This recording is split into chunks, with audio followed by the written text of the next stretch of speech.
et même en dehors d'un temps de mission, vous êtes dans nos cœurs et donc dans nos prières. Nous nous réjouissons de ce qui se passe à Rouen, et moi particulièrement. C'est beau de voir ce lieu avec votre présence. Ma femme a été émue aussi de voir ce lieu quand elle a eu l'occasion d'y venir, et elle m'a chargé de tout saluer. Je crois que l'œuvre du Seigneur est une œuvre, heureusement, qui nous dépasse, mais quand le Seigneur fait les choses, il les fait bien. Son temps à lui, il faut qu'il soit le nôtre, et nous, c'est toujours une part de foi, de confiance, ça nous rassure. Béni soit Dieu. Voilà, je vous invite à suivre une première lecture dans l'Évangile selon Jean.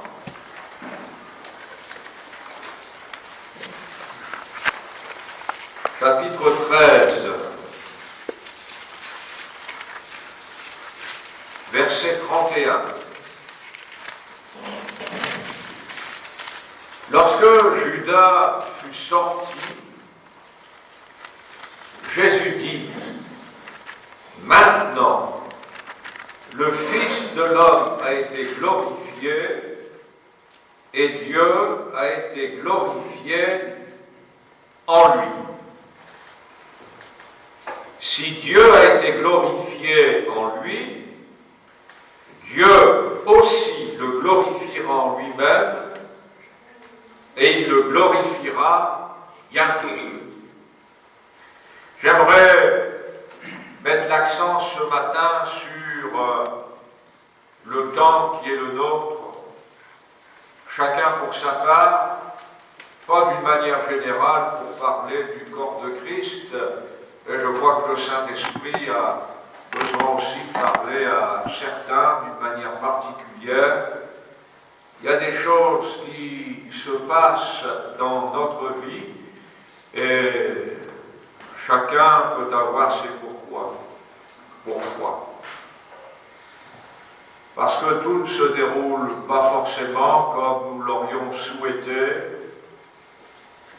comme nous pouvions l'envisager.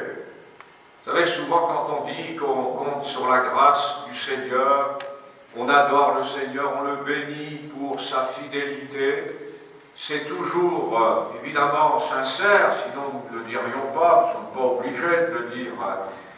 C'est sincère, mais c'est toujours ce qui nous convient.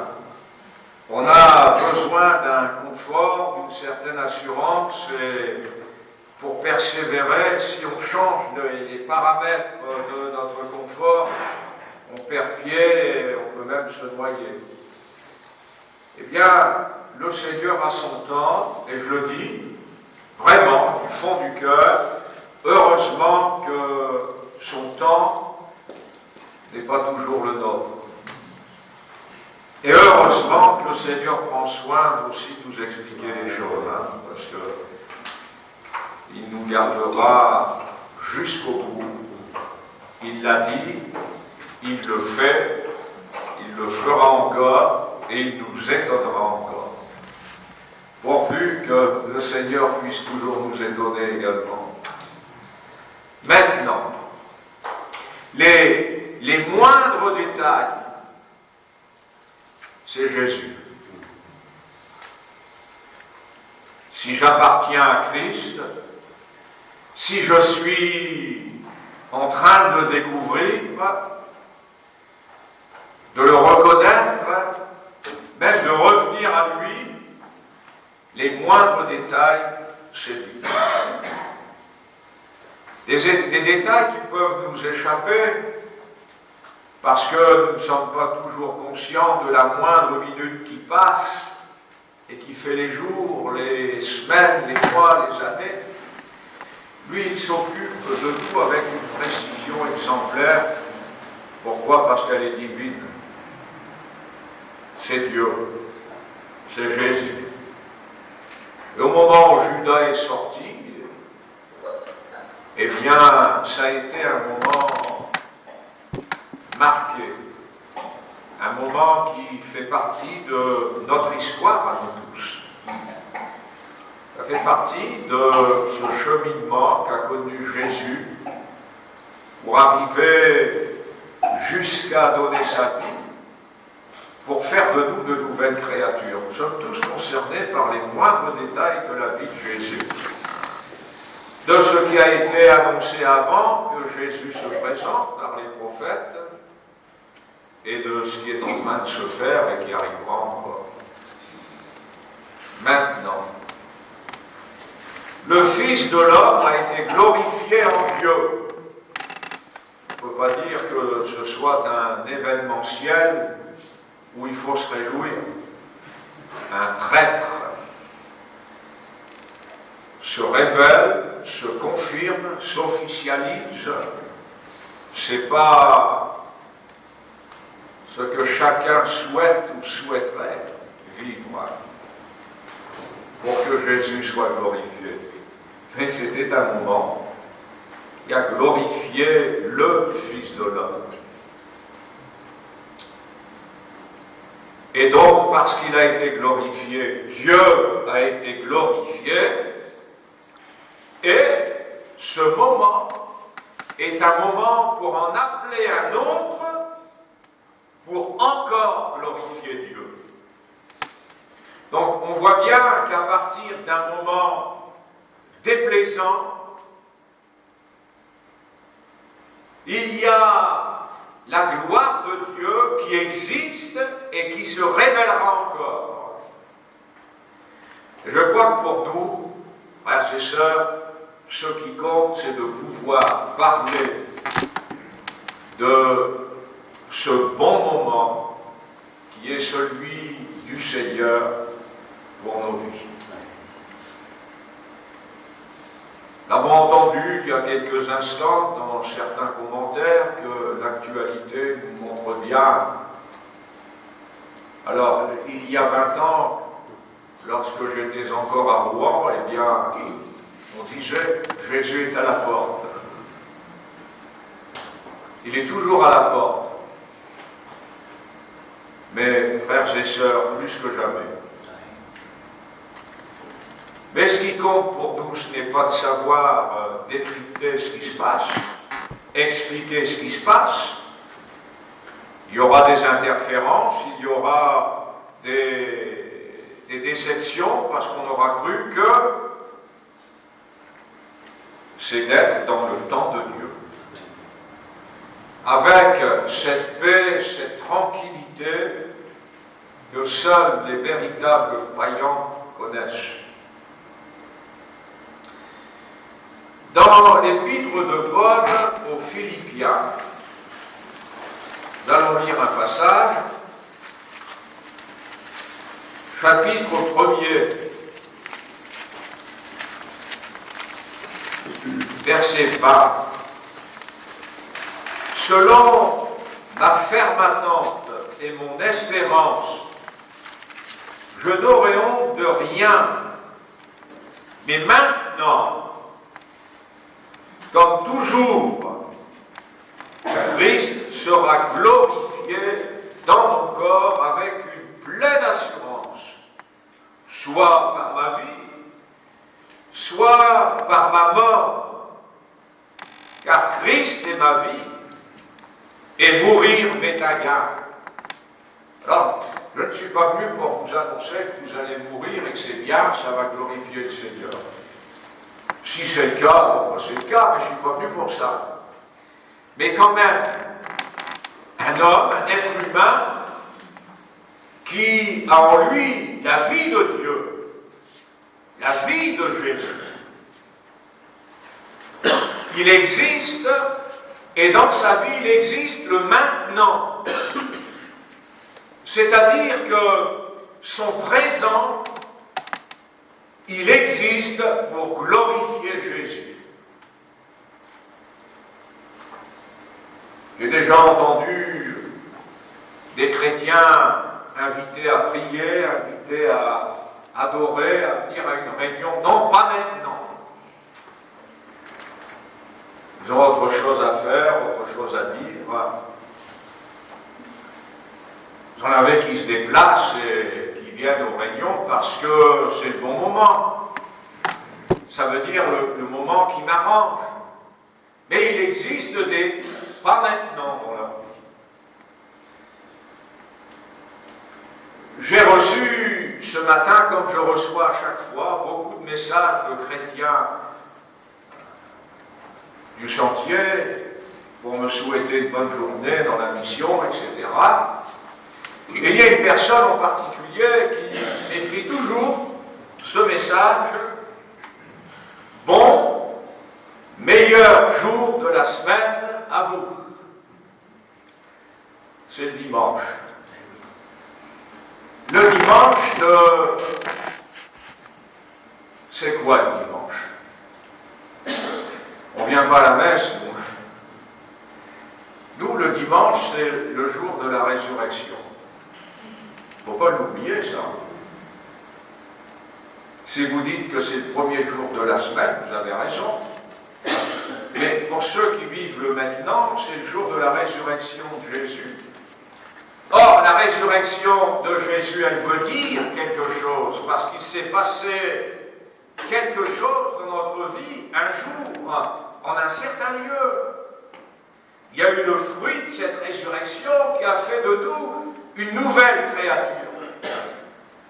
Moi, je crois que pour l'enfant de Dieu, se retrouver dans ce jour, pour l'offrir au Seigneur, mais comme un jour entier, comme un maintenant, jusqu'à ce qu'il se termine.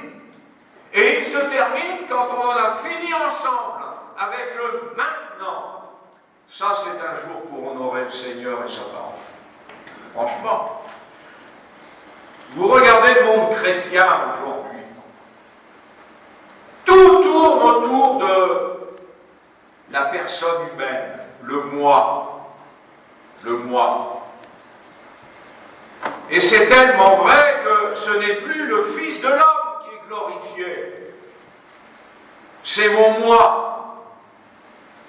Et vous avez, d'une manière très généralisée, un dimanche qui est le jour de la résurrection. Vous imaginez ce jour, tout ce qui s'est passé? Relisez dans les évangiles. On en a fait un jour pour aller jouer à la pétanque l'après-midi, aller promener les enfants au jardin. Ça, pour le monde, c'est normal, le jogging, la farniente. Pour le monde, l'esprit païen, c'est tout à fait normal. Ils ont travaillé 6 jours, enfin, quand ils travaillent 6 jours. Dimanche, il faut bien se reposer. Et pour l'enfant de Dieu, qu'est-ce que ça veut encore dire, ce maintenant?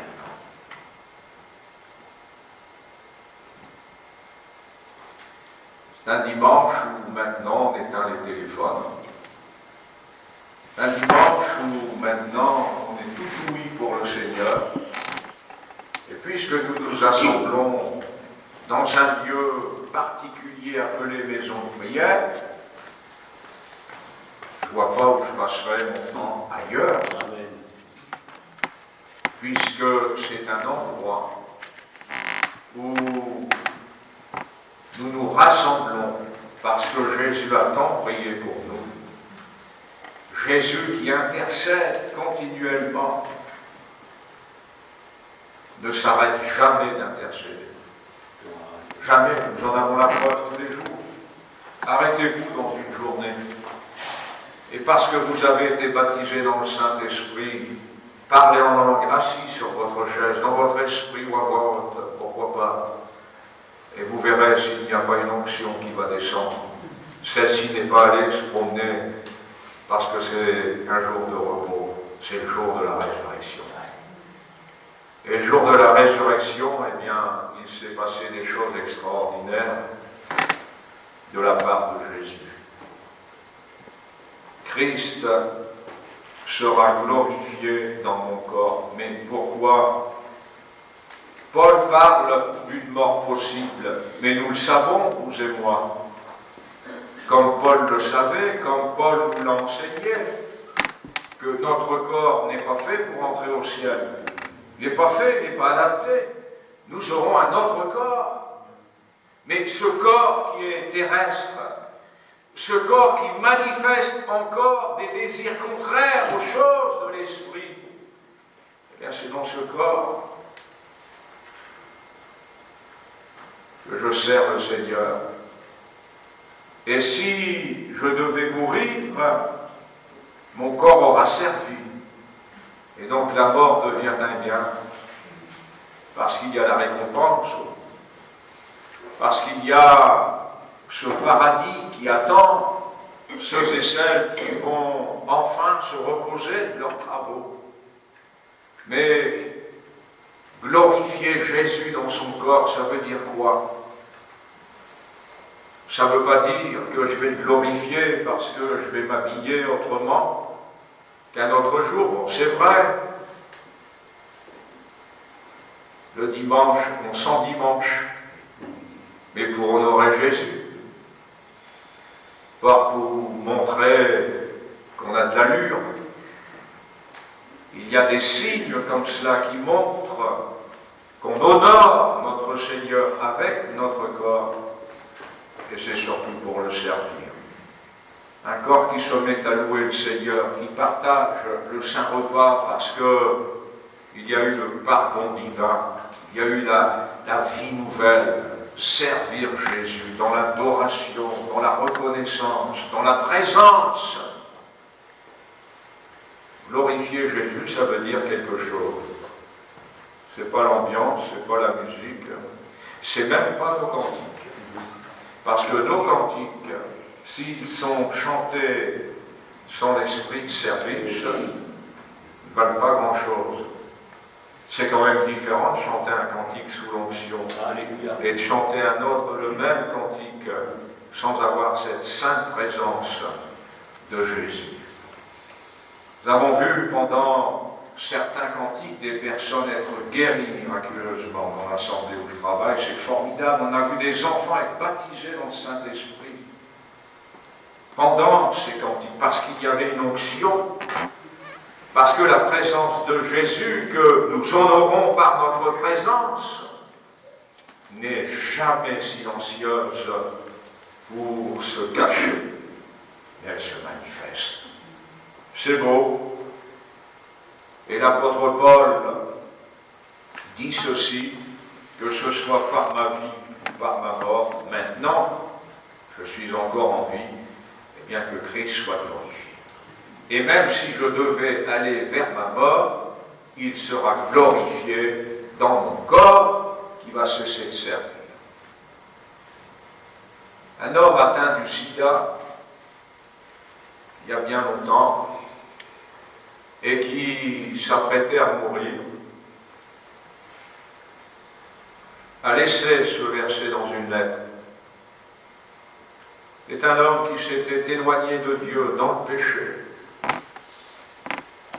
Le Seigneur l'a retrouvé, il est revenu vers lui. Et avant de fermer les yeux, il a laissé cette lettre. Cette lettre que j'ai toujours avec moi, de voir un homme qui, au lieu d'aller en enfer, avec un corps atteint par cette horrible maladie, est revenu au Seigneur et a servi le Seigneur dans ce corps horrifié par cette maladie. Il avait demandé à Dieu, je t'ai laissé tomber, j'ai vécu des choses honteuse, mais donne-moi au moins l'occasion dans ce corps de témoigner chaque jour à une âme. Et jusqu'à ce qu'il ferme les yeux, il a témoigné. Et vous savez ce que c'était que son témoignage? Il disait maintenant, donne-moi l'occasion. C'était de se repentir, même devant les inconvertis, de sa vie de péché, et de parler du pardon de Dieu, de ce pardon divin, maintenant. Dans la deuxième épître de Paul aux Corinthiens, chapitre 6, verset 2.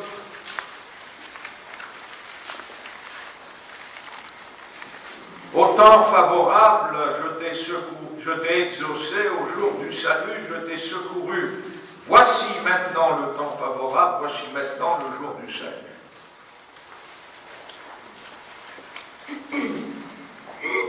Avant cela, nous sommes exhortés à ne pas recevoir la grâce de Dieu en vain.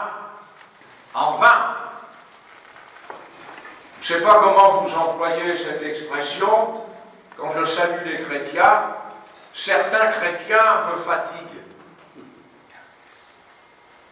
Comment allez-vous? Mais quand je demande à quelqu'un comment il va, c'est parce que je connais sa situation et je voudrais avoir des nouvelles. Et des fois, j'ai quelque chose à dire. Mais la raison, par la grâce de Dieu, ça va. Par la grâce de Dieu. Oh oui, avec la grâce de Dieu. Ça devient un slogan. Mais la grâce de Dieu, bien sûr, elle existe pour chacun. La preuve, nous sommes là. Et ce n'est pas parce que nous sommes venus de nous-mêmes, c'est la grâce qui a fait que nous soyons là. Mais la grâce de Dieu, elle existe non pas pour faire aller les choses bien. La grâce de Dieu dans un corps malade, dans un corps qui s'use, dans un corps qui se fatigue, dans un corps qui subit des épreuves, elle est là.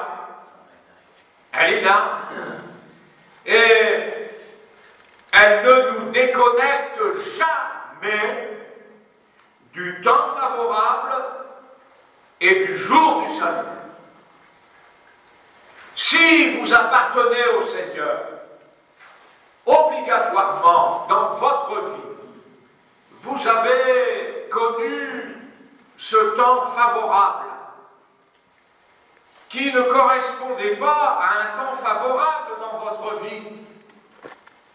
Je me souviens dans une réunion du côté de la Bretagne, une femme qui est entrée, qui s'est approchée du Seigneur à la fin de la prédication.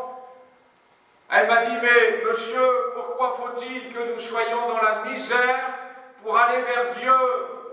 Est-ce que Dieu me recevra à cause de cela? Mais bien sûr, c'était pas un temps favorable, humainement parlant. Elle venait de perdre son mari, sa situation, elle se retrouve à la porte, et parce qu'elle est dans la misère, elle vient vers le Seigneur Jésus, elle découvre qu'il existe pour être un sauveur, pour la sortir de son marasme, de ses angoisses. Elle a connu un temps favorable qui a été celui de l'épreuve, celui de la catastrophe. Mais Dieu a fait de ce temps un temps favorable pour exaucer. Et quand Dieu exauce, c'est autre chose que ce qu'un homme peut exaucer. Si vous attendez quelque chose de la part du pasteur, de la part d'un ami, vous risquez d'être déçu. Mais si vous attendez quelque chose de la part de Dieu, vous allez être étonné. Malgré ce temps qui existe dans votre vie, qui n'est pas forcément favorable humainement parlant, mais il est favorable pour l'exaucement. Pourquoi pas aujourd'hui? Et ce jour du salut. Parce que ce temps favorable s'est transformé en un jour, et c'est le jour de notre salut. Je ne peux pas croire que si vous avez fait une rencontre avec Jésus, vous avez oublié ce jour. Moi, c'était le 3 août 1974. Et pourtant, j'en oublie des choses. Heureusement, j'ai une femme à côté de moi, parce que j'en oublie des choses. Pas parce que j'ai mon âge maintenant, parce que les cheveux sont devenus un peu plus grisonnants. On ne peut pas tout retenir. Je ne crois pas, même les plus doués. Mais il y a une date, un jour, il ne faut pas l'oublier ce jour. où nous avons été convaincus de péché, où Jésus nous a secourus parce que là, nous nous sentions perdus, pauvres pécheurs. Et il y a eu la main secourable. Ça s'est passé à un endroit, cet endroit aussi fait partie de cette date, ce temps. Vous savez, quand j'ai rencontré Jésus, j'étais un voyou, mais un voyou qui en avait marre de la vie, mais vraiment marre de la vie. Et c'est à ce moment-là qu'un chrétien est venu me voir. Je n'étais jamais sorti de mon quartier, jamais. Mon frère, mes sœurs sont allés faire des colos, sont allés faire des séjours à l'extérieur. J'ai toujours tout refusé, on n'a jamais pu me forcer. C'était violent. Je ne suis jamais sorti. Pour moi, c'était les caves, c'était les bagarres. Et un jour, un chrétien est venu et il m'a dit « Je t'invite à un camp de jeunesse ». Je ne savais pas ce que c'était. Hein. Et là, parce que j'étais vraiment mal, je me suis dit « Pourquoi pas ? Pourquoi aujourd'hui ?» Voilà le temps favorable. Et c'est en arrivant dans ce camp, le premier jour, où le Saint-Esprit m'a saisi.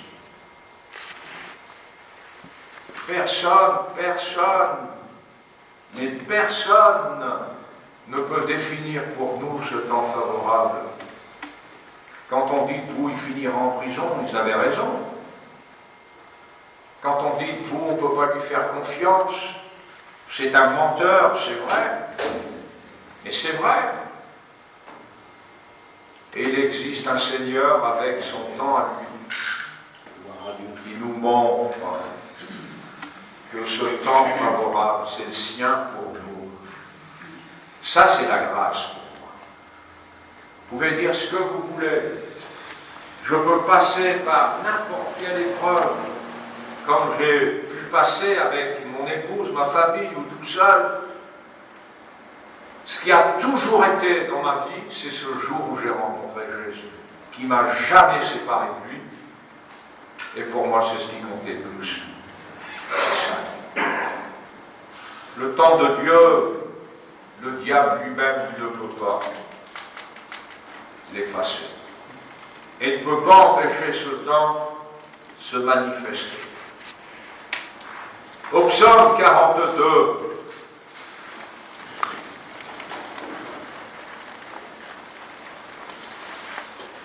verset 12, « Pourquoi t'as battu mon âme et gémis-tu au-dedans de moi?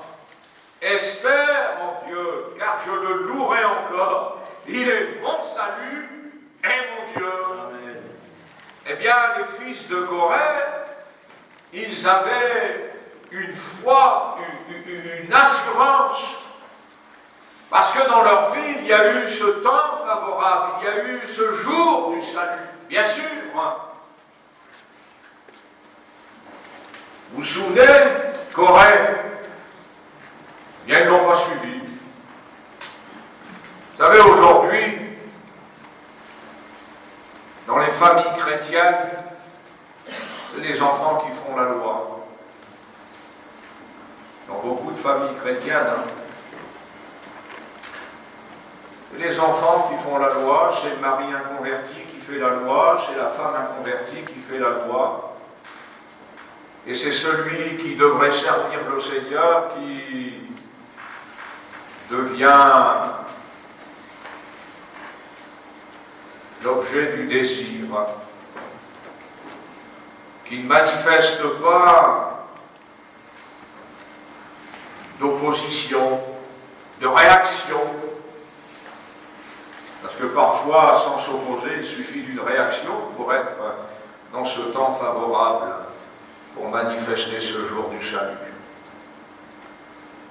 Vous vous souvenez que ce que la parole de Dieu dit, « Malheur au pays dont le roi est un enfant », et ramenez ça à la famille.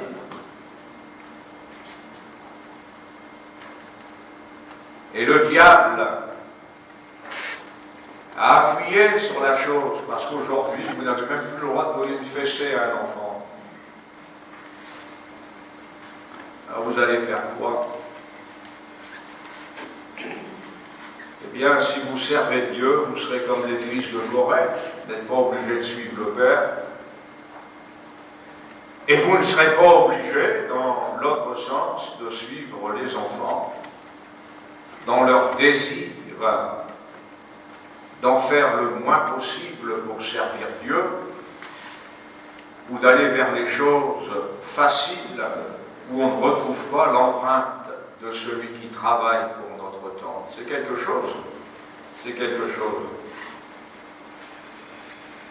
La soif de Dieu. Ils avaient soif du Dieu vivant. Et le Dieu vivant, c'est quelque chose. Soif du Dieu vivant. Un jour, Jésus est allé dans une fête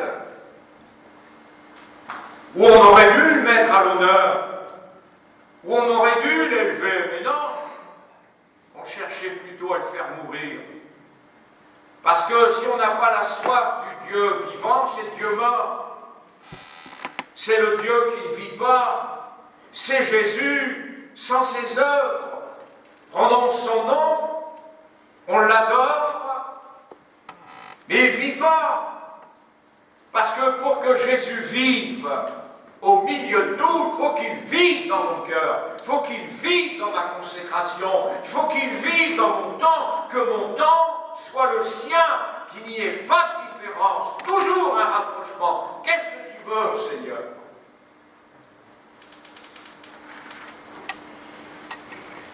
Et à ce moment-là, Jésus va dire, c'est à ce moment-là, il aurait pu le dire à un autre moment. Il y avait bien des contextes dans les évangiles où il aurait pu parler de cette façon quand il a dit à celui qui a soif. Hein, Jean 7, 37, si mes souvenirs sont bons. Donnerait de cette eau quand il s'adresse à une pécheresse et quand il s'adresse aux religieux du côté d'Israël. Eh bien, il a parlé de cette effusion de l'Esprit. Cette soif de la présence du Dieu vivant avec les actes du Saint-Esprit, avec ce fleuve de l'eau vive qui passe dans nos vies, qui fait de nous des chrétiens, mais plein de vie, de la vie du Dieu vivant. Il ne faut pas grand-chose pour que nos âmes puissent être abattues. Il ne faut pas grand-chose pour que l'âme se retrouve avec de l'angoisse, instable, apeurée, avec ses vagues. Mais celui qui vit dans le temps de Dieu, celui qui a vécu le temps de Dieu, c'est celui qui, à cause de ses pourquoi t'as battu mon âme? Et quand on se parle à soi-même, dans la présence de celui qui nous entend, qui est témoin de tout ce que nous pouvons nous dire à nous-mêmes. Le mari non, la femme non, les enfants non, le pasteur non, mais sur mon siège, là, oui, il est là, il entend tout. Et on se rappelle, comme ces fils de Corée, il y avait de l'effusion dans leur cœur à certaines réunions, où il y avait une manifestation, où la communion fraternelle, on allait tous ensemble, ça veut dire que tout le monde avait le même objectif, la même motivation, se retrouver dans cette maison pour adorer, louer le Seigneur et se réjouir ensemble. Eh oui. Et quand on se pose les bonnes questions, pourquoi t'as battu mon âme? Vous n'avez pas besoin que quelqu'un d'autre le fasse à votre place. C'est surtout important que vous le fassiez pour vous-même. Espère. Quand quelqu'un commence à se dire « je voudrais retrouver cette vie que j'avais avant », c'est ce qui va se passer. Le temps de Dieu, c'est ça. Le temps de Dieu, c'est de nous accompagner au retour. Devant un peuple où Dieu a dit, c'est un peuple, je l'ai en dégoût. Le Seigneur arrive, il est Dieu. Et quand il parle de cette façon, il parle avec les mots qu'on peut comprendre, nous. C'est pourquoi nous lisons, j'eus cette race en dégoût. Mais c'est à eux qu'il dit, revenez, revenez, je ne veux pas votre mort. C'est Dieu vivant. Revenez, revenez dans le temps de Dieu. Espère en Dieu, ce qui veut dire que quand il parle de cette façon, il regarde à l'horizon, mais quand il regarde à l'horizon, il s'attend à voir surgir ce soleil. Moi j'ai remarqué une chose, c'est qu'on préfère les couchers de soleil. Ah, les photos, ça pleure. Hein, sur notre site, il y a la pensée du jour, et puis j'ai quelques chrétiens qui m'envoient des photos. Alors, une fois, je leur dis, mais arrêtez un peu les couchers de soleil, je ne sais plus quoi en faire. Alors, pour leur faire comprendre, j'ai dit, essayez un lever de soleil. C'est toujours mieux de voir le soleil se lever dans notre vie. Ce soleil, c'est Jésus, n'est-ce pas? Ah. Ce soleil devant, cette espérance, l'horizon, je le vois avec Jésus. Et quand le soleil va se lever, c'est pas parce que je l'ai appelé en lui disant c'est maintenant. Il y a des règles. Il y a le temps de Dieu, le temps qui ont été fixés par Dieu quand il se lève. Voilà, c'est le moment où il se lève. Et ça, c'est merveilleux parce que on est fait, vous et moi, nous sommes faits pour nous émerveiller du temps de Dieu. C'est beau, ça. Dieu n'a jamais voulu que nous existions pour les ténèbres, pour être malheureux, pour être angoissés, pour être déprimés. Je regarde à l'horizon, moi, c'est le soleil qui se lève. C'est pour ça que Dieu nous a créés dans son temps. Une dernière référence pour nous ce matin, c'est dans le livre de Néhémie. C'est quand même quelque chose, ce livre.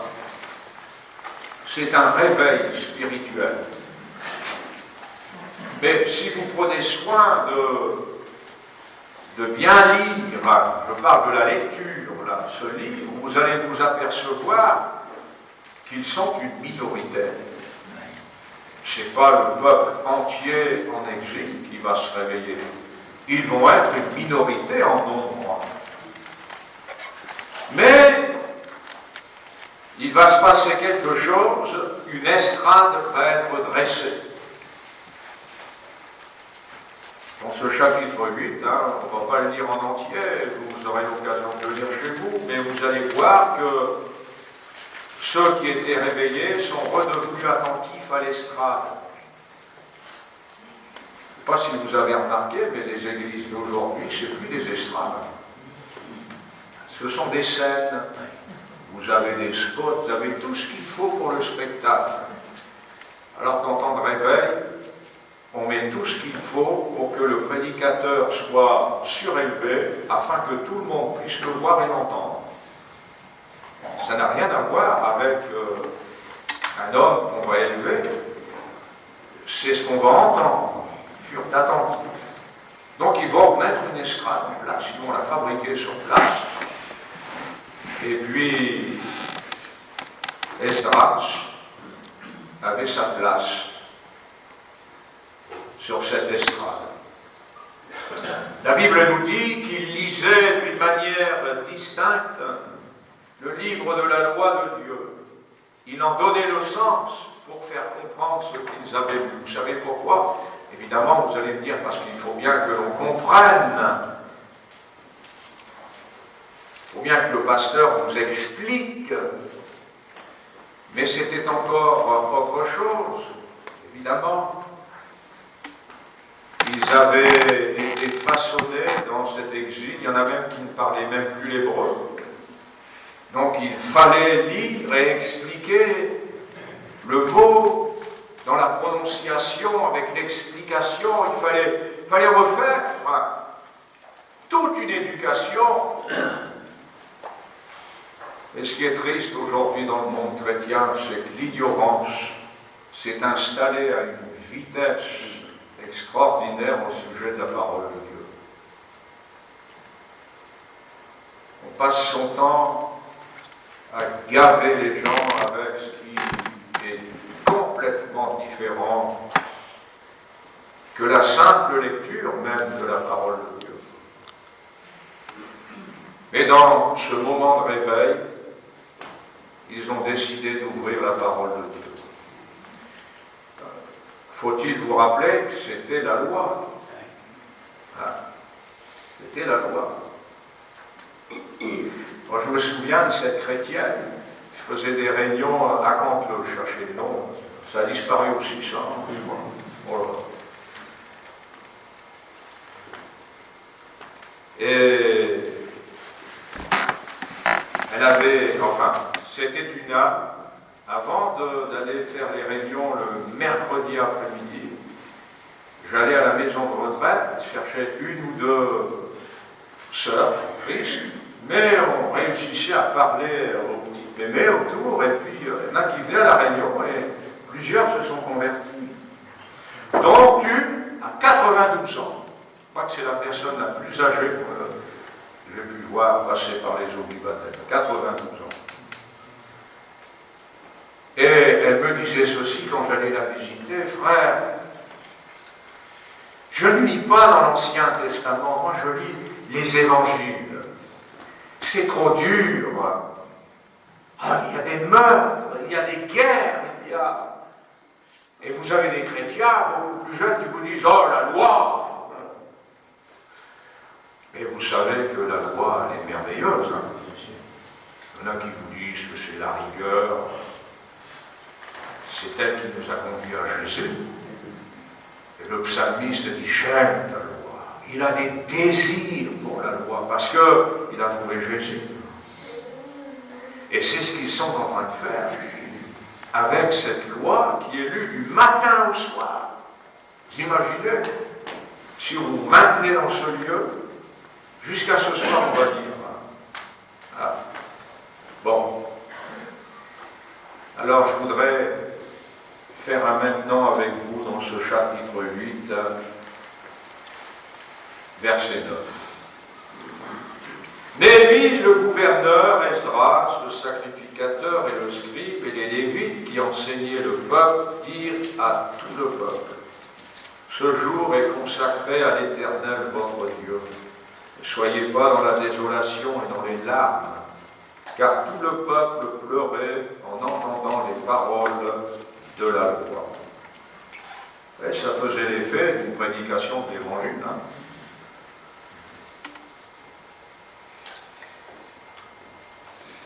Vous avez des prédications de l'Évangile qui ne provoquent plus les larmes aussi. Et là, en lisant la loi, en l'expliquant, ils pleuraient. Ils se reconnaissaient dans leur situation de pécheur, bien sûr, à cause de ce qu'ils avaient fait, mais ils revenaient, il ne faut pas l'oublier, ils revenaient au Seigneur. Et ça compte dans le cœur de Dieu. Ils revenaient. Ça, c'est important. C'est plus important pour le Seigneur, même le jour où on a ressemblé à ce Judas, où on s'est éloigné, on est parti, on est sorti. Car tout le peuple pleurait en entendant les paroles de la loi. Verset 10, ils leur dirent: allez, mangez des viandes grasses et buvez ce qui est doux et envoyez des portions à ceux qui n'ont rien préparé.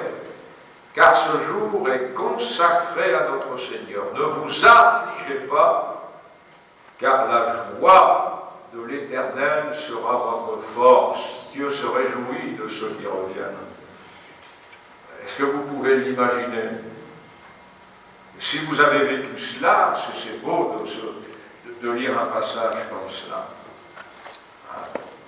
Vous en avez quand il voit revenir ceux qui sont partis. Oh là là, qu'est-ce qu'il vient faire ici, celui-là, avec ce qu'il a fait? C'est jamais le Seigneur qui raisonne comme ça. Jamais la joie du Seigneur qui revient. Le contexte était quand même formidable à voir. Les Lévites calmaient tout le peuple en disant « Taisez-vous, car ce jour est saint, ne vous affligez pas. » Il fallait les voir. Descendaient dans les rangs. Et ceux qui étaient déjà dans les rangs allaient vers le voisin qui courait sur lui-même. « Allez, réjouis-toi, le Seigneur t'aime. Tu es revenu, on va vivre de nouveau avec le Seigneur des choses extraordinaires. » Il faut se réjouir pour cela. Alors c'est vrai que quand on est interpellé par notre vie qui n'a pas été à la gloire du Seigneur, on a le droit d'être triste. On a même le droit de s'en vouloir. Mais on a le droit aussi d'entendre ces paroles. Le Seigneur se réjouit tellement de tout. Le Seigneur t'aime, pas pour rien qu'il a donné Jésus. Pourquoi t'as battu mon âme? Pourquoi espère? Il faut que nous regardions devant, parce que devant, c'est Jésus que nous voyons se lever, c'est lui qu'on veut suivre. C'est lui que nous voulons entendre. C'est lui qui dirige et qui est à l'origine de notre joie. C'est lui qui fait notre bonheur. Et on se réjouit toujours, lorsqu'on se tourne vers Jésus, en revenant vers lui. Et le Seigneur est là pour nous encourager. Amen. Que Dieu